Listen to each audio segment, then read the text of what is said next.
Hey everybody, welcome back to Motion UX. We're talking about what the value of motion is. We covered communication in the previous video, and in this video we're going to talk about feedback and feedback loops.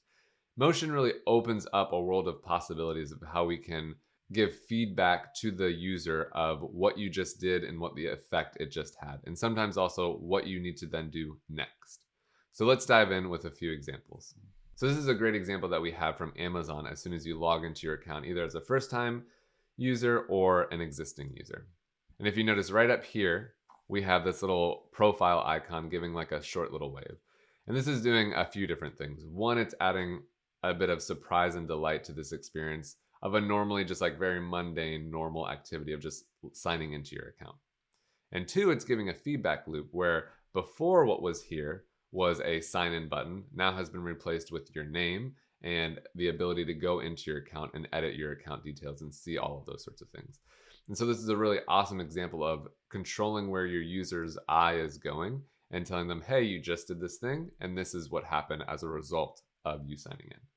And just the guy waving back and forth is just a phenomenal, simple way of adding delight to an experience. This next example is a feedback loop happening as you're adding something to your cart.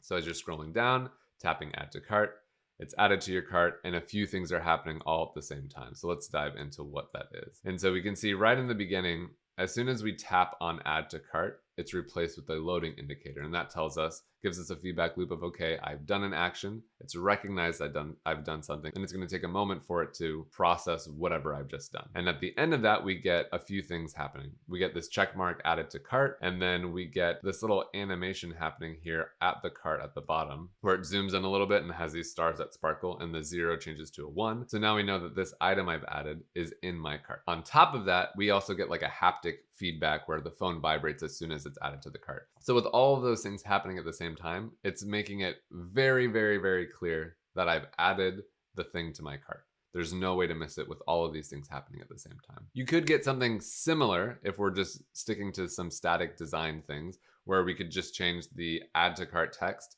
as you tap on it to added to cart, but it wouldn't have as clear of a result as it does with all of these things layered on top of each other. And the one thing that's really amazing about this, it's not just a feedback loop, but it's also communicating what you need to do next. By drawing the user's eye to that cart button, we now know that it's in our cart. We now know where we need to tap on to go see that cart, which ultimately takes us closer to checking out, which is the ultimate goal that Amazon has for the user. And that treatment benefits the business.